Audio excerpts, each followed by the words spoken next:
各位觀眾大家好，今日嚟同大家談論一個保持精神健康嘅良方。你有幾耐冇試過關心自己嘅精神健康？相信大家都有試過壓力大到癲嘅情況，而我屋企人都唔例外。我阿哥曾經係一個完美主義者，希望每件事都做到十全十美。直到有一日，佢同我講，佢改變咗呢個諗法。以前嘅佢成日都追求完美，而咁樣正會為佢帶嚟焦慮感覺，所以我周不時都見到佢唔開心。但有一日，同我分享咗佢考試淨係考到95分嘅經歷。唉，今次考試有冇95分？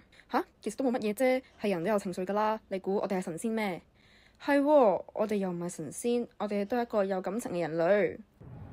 事後，我哥同我講返，其實壓抑負面情緒只會令到自己嘅情緒問題更加之嚴重。嗰下我叮一聲，發覺到原來擁抱不完美先係最好嘅方法。而家我哋成家人都明白咗呢個道理，而我成個人都放鬆晒。我明白到擁抱最真實嘅自己，放下執念，享受當下先係最正確嘅選擇。希望睇完呢條片嘅你哋都可以揾到保持精神健康並且適合自己嘅方法。